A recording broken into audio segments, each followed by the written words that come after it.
I'm going to do a bit of an introductory thing so that you know how this whole thing happened and how we got to go. Many years ago, back in the 60s, I graduated from Miller College of the Bible, which was then called simply, I don't know what it was called. Miller Memorial Bible School, that's what it was. Anyway, so I still get their regular emails and notices about what's going on. The first week in January, we got an email saying that there was a tour going to Israel in June. And I don't remember Clayton and me ever talking about going to Israel. We have a few things still on our bucket list, but I don't remember that Israel was on that list. But the opportunity seemed so right. The price was right, and we just thought this was a great opportunity. So we tried to talk a few other people, especially in the church, to go with us, and the only one that, I think we had Dale and Diane both talked into it, but Diane couldn't come because of health concerns, so we were glad that Dale came with us at least. It would be impossible for us to tell you in half an hour what we experienced in 10 days. So I hope what we do is give you a taste that will make you go in 2 years. Murray Hebert from Miller College of the Bible is a trained archaeologist. He has a degree in biblical history with a special, I don't even think it's a minor. I don't know what they call that when you have a degree in something with a special interest in archaeology. So that's how he said it. He has a degree in biblical history with a special interest in archaeology. His training is from Providence College, south of Winnipeg as well. He went to one full semester and then a few modules at the Hebrew University in Jerusalem. His wife, Jen, came as well. She is the mortar that kept us all together. She is a fountain of enthusiasm and keeps everybody moving, interested, and well hydrated. She would say, if you haven't had a drink in 15 minutes, you should have one now. And if you didn't go the last time you went to the bathroom or thought you should, you need to drink more water. It was hot, plus 30 and even plus 40. When we were in the desert area, which is around the Dead Sea, we had several days of greater than 40. And when we went to the Masada, I think it was 42 or 44 or something like that. Do we have some pictures?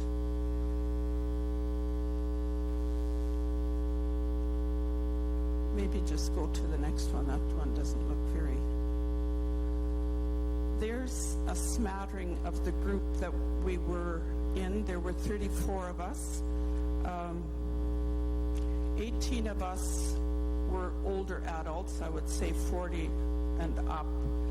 The other, however many that leaves, 16, were either students at the Bible school right now, and 2 of them were 17-year-old boys whose parents were staff at the school and came with us.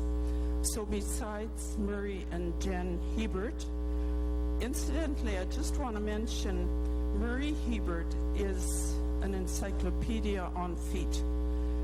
He has written 2 books. One of them is called 100 Reasons to Believe the Old Testament, and the other one is called The Historic Conquest. And just an interesting little side about that, his wife has to do his proofreading and his grammar checks, and she said, I didn't like the second one. It had so many big words in it, I didn't know anything about what I was reading. But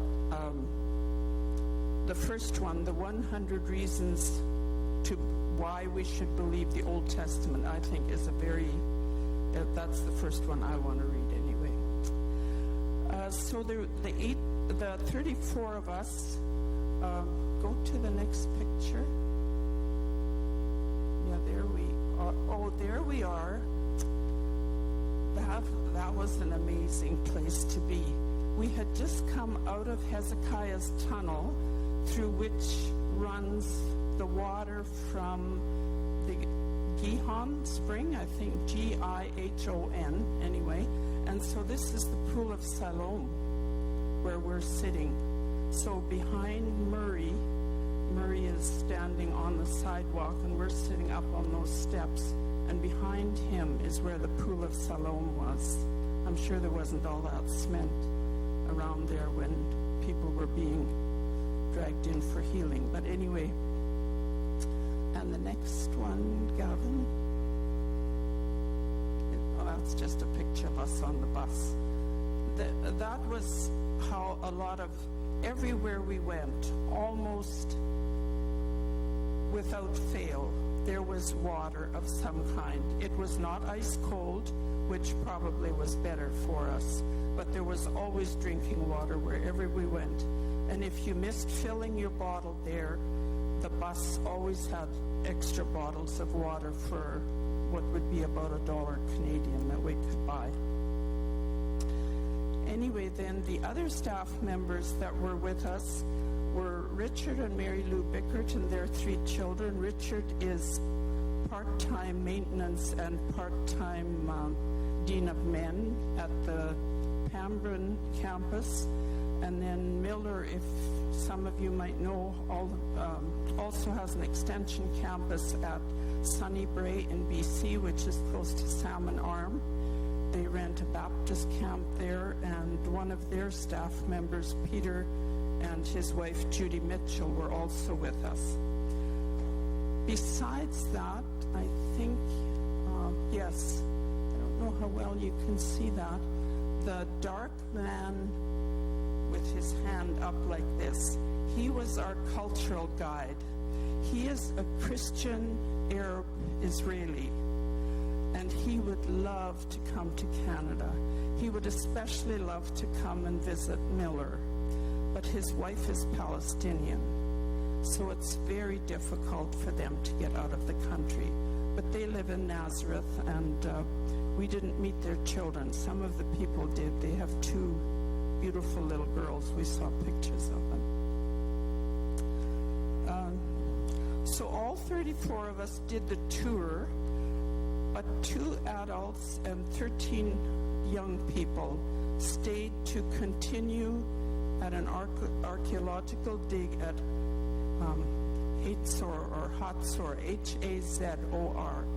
And so Clayton has been, I'm not quite as faithful at checking Facebook, but Clayton has been oohing and awing about the things they talk about and find. Yeah, food. Look at that. We had amazing food.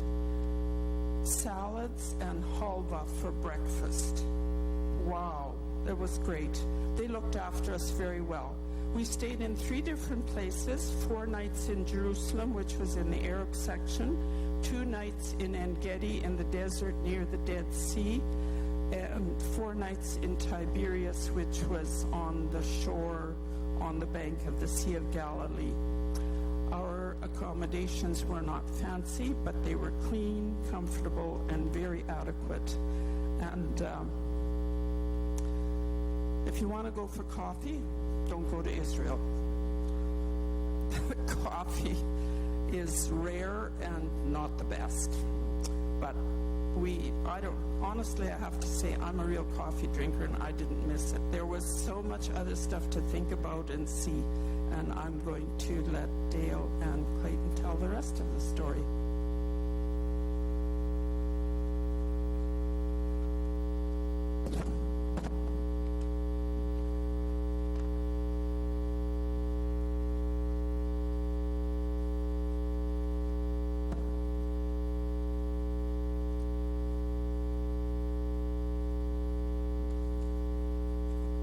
Like Mark said, it brings the Bible alive to go to these places. And we went to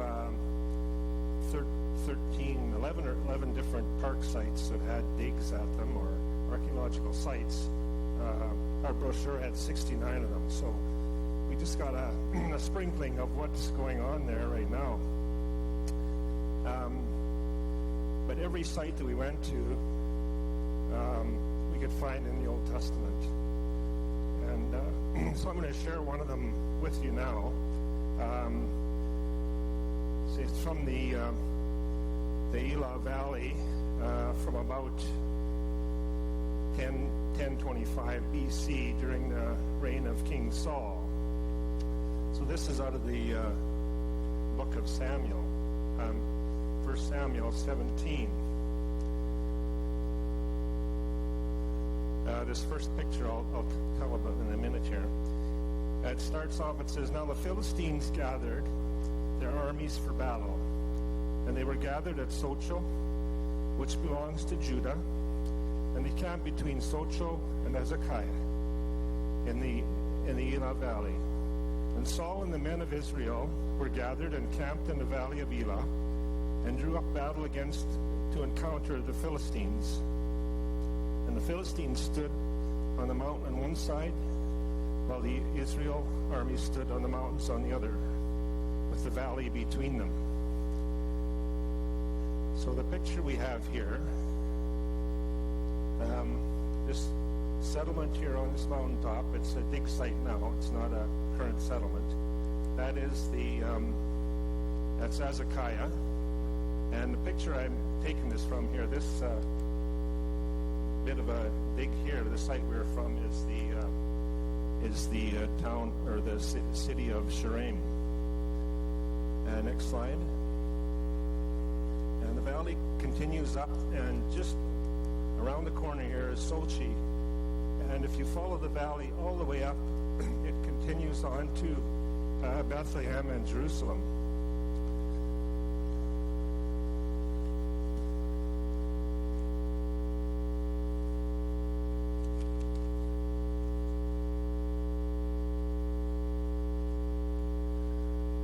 So reading on here, it says the armies were facing each other across, look at on these mountains, facing each other across the valley.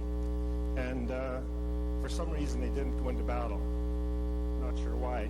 Usually when armies met in those days, they started fighting right away. Anyway, then a champion came out from the armies of the Philistines named Goliath from Gath, who was the height of 6 cubits and a span. And he stood and shouted to the ranks of Israel and said to them, "Why do you come out and draw up in battle array? For am I not a Philistine, and you servants of Saul? Choose a man for yourself, and let him come down to me. And if he is able to fight with me and kill me, then we will become your servants. And if I prevail against him and kill him, then you shall become our servants and serve us."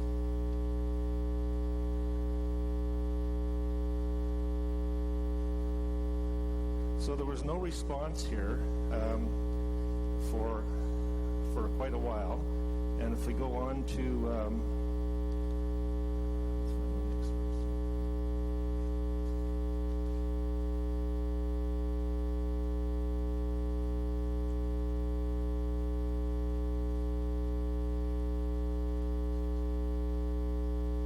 sorry, I lost my verse here.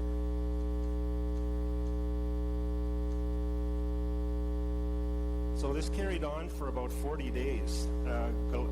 Goliath would come down and yell the same challenge for 40 days, but nobody in Israel responded.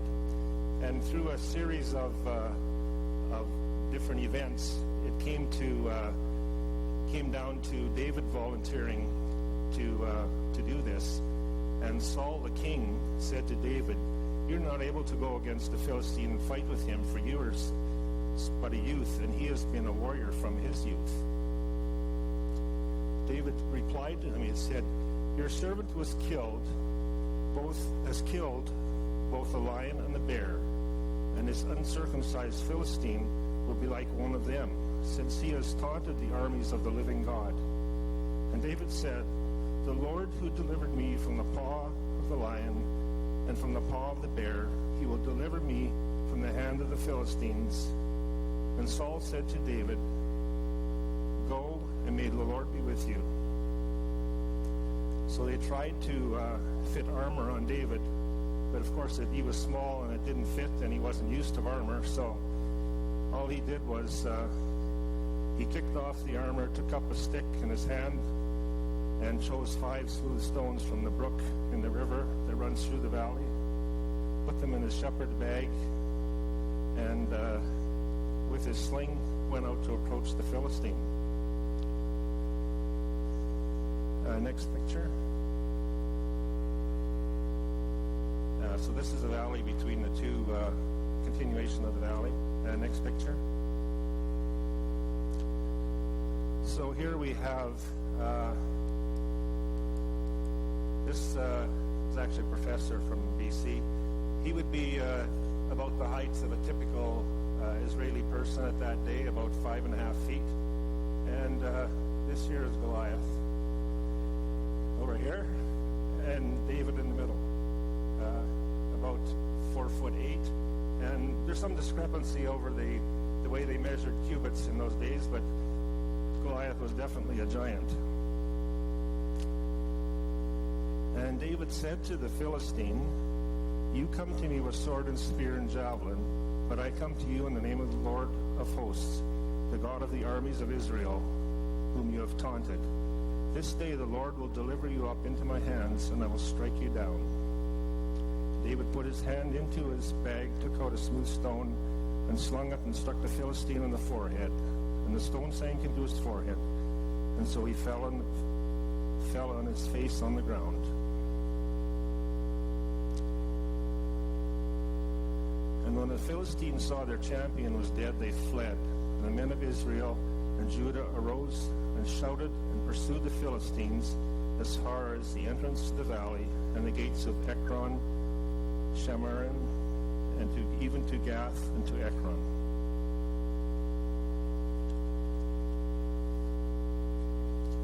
So this is just one example of how the Bible came alive to me during this visit. And like I said, there's probably a few hundred sites that you can visit and see the same thing. Anyway, what I learned from this is that many times in the Old Testament, the Israelis were disobedient to God, and so they were carried off in exile to different countries and so on. But this is one example where David was faithful to God, and even King Saul at this point was faithful to God in pursuing it. So God actually helped them through this situation with the Philistines, which today is today's world. It's along the Gaza Strip and the Mediterranean Sea. Thank you.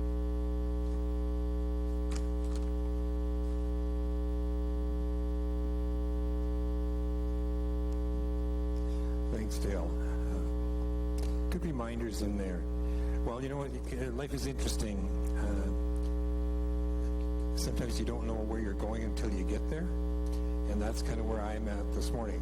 I've got about 70 slides lined up, and Gavin is just going to let them run. And I'm going to talk to you about some of the contrasts that we saw in being in Israel. And one of the things, you can just go anytime, Gavin, with those. One of the things that happens to you when you get out of the airport and into the bus, and you drive out on this fantastic highway, and you look to the hills, and where's your strength going to come from? There's a house on every hill, or a village, and they're all built the same. They're all built out of concrete. They're all built out of mostly limestone blocks. And so when you see that, you say, you were talking about Jesus, and I remember thinking, so where's Jesus in this? Like, somehow in your mind you have to strip this all away to this man who walked in sandals on the land. And so you're going to see all kinds of pictures. So what I'm going to ask you to do is just kind of look for contrasts. And so I want to talk about some of the contrasts. One of the first contrasts we saw was that Israel is a dead land. You look to the hills and everything is burnt off. And at this time of the season, it literally is burnt off by the sun. But then when you drive on the highway, over on the side of the ditch, it's absolutely green. Trees and flowers. And of course, in people's yards it was green, but along the highway, miles and miles and miles of 1-inch irrigation line. And so the contrast between life and death.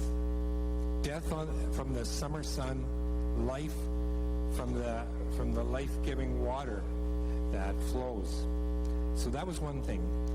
The other thing that you notice right away is old and new. On the hills where we looked, there were like the new settlements they talk about. Those are amazing, brand new houses. And then we go and stand where Dale was talking about, and you're standing on something that was from 3,000 years before Christ. Some of them, where we stood, the blocks and the pieces have been identified as 3,000 years before Christ. And so you have this new architecture, new buildings, new cities, new towns, and then you have the old, and it's such an amazing contrast. Then you have truth and you have tales. And that is really, really hard to sort out. And the only kind of safeguard we have is, of course, we have the scriptures to go back to. But the interesting thing was that as Murray spoke to us of these places, he would say very often, especially in the New Testament era, Josephus says in his writings. And so what you began to see, and even when he talked about some of the earlier things, you began to see, oh, these other people existed. They knew about this. They could talk about it, and they wrote about it. And so you have the biblical record, and you have the non-biblical record. And so you have those which bring the truth. And then the tales are many. And you know, it depends on who you talk to. For instance, one of the tales is that you have to figure out is, where is the tomb that Jesus was buried in? There's one group of people who have a park where there's a beautiful tomb, there's the skull of Golgotha, and they say maybe this might be where this happened. There's a wine press even. Or is it down in the middle of the old city where the Church of the Sepulchre is over top of it? So you have to kind of get past the tales. Then the other thing that, of course, that we hear all the time is about war and peace. We stayed in our hotel, as Mark said, in the Arab, mostly Muslim, I'm guessing, where the cannon went off at 8 o'clock, and at 4 o'clock in the night, the cannon went off, calling people to prayer. And in the afternoon, the shops closed, the steel doors came down, and at 9 o'clock, the steel doors went up, and you could go and buy things on the street. And then we went to the Golan Heights, where we met some soldiers, and they were patrolling on the Golan Heights overlooking Syria. And someone asked them, so, like, what's going on? And the young woman that was there, the soldier, said, well, we've been here for 4 months, and there's been nothing. All we see is, when it gets dark, we see the Syrians shooting each other. They could see the war going on in Syria, that between the rebels and the government. But I've forgotten the cliffs of Arbel were way, way up, and when we looked down into the valley, we could see the airstrips with no airplanes and no airport, but they are ready. The airplanes would come up out of the ground and be down that strip just so quickly. So the contrast to that is that we got there, we went for a quick tour through the old city and came back, and there were people who went back and walked through the city. The young people walked all over the place. We walked, and really, I've been saying to people, we felt safer. I felt safer than going to the USA, by far. So much safer. That doesn't mean you be foolish.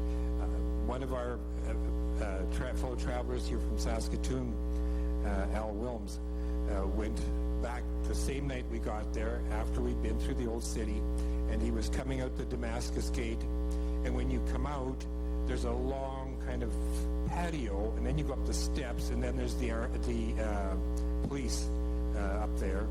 And as he was coming across the patio here, he noticed this man having a conversation with a policeman. And he said, I got to about, I think he said about 20 feet behind the man, and he could tell that the conversation was getting heated up. And he said he heard the click, and the gun was down and pointed at this man, and he said, I was 20 feet behind the man. I stepped aside very quickly. But that was unusual, but there were police everywhere. So, war and peace. We didn't see a lot about the war that's going on. You see it in the tension of the Arabs and the Jews as they are together. You see some of it. And then the heights and the depths. And this is where I'm going to finish, and we'll just, whatever. If you've got questions or you want to see some more of the slides afterwards, that's great. The heights and the depths. Interesting. Mark talked about the Hezekiah's tunnel that comes out at the Pool of Siloam. The tunnel is 1,074 feet long through the rocks, carved by men, inch by inch by inch. They started at opposite ends, and it's really ironic. The people at the upper end came in, and when you get there, in some places it's as high as this ceiling here, but where we went in, it was just like this high, and I forget what they said, but they missed each other by just like a foot or whatever it was. You know, no transits, no whatever. But this is a deep, deep place. We went down, I'm going to say about 40 steps, something like that, to get down and step into the water of the spring that was running through there, and then you walk the rest. People were told, bring your flashlight if you're going to have any kind of phobia. This is where it's going to come up, because you're walking in total darkness, and the walls are right here, and all you have is the width of your shoulders, and but you walk in faith. And then the high point, you will have seen a place where we were up on where Samuel's tomb is believed to be. It's now a mosque. Just to get up to the roof was more than 50 steps. You could ask Dale, he had a sore knee. It was a long walk. So the heights and the depths, that's the way Israel is. It's either the high of the high or the low of the low. The Dead Sea, of course, is the lowest place in the world.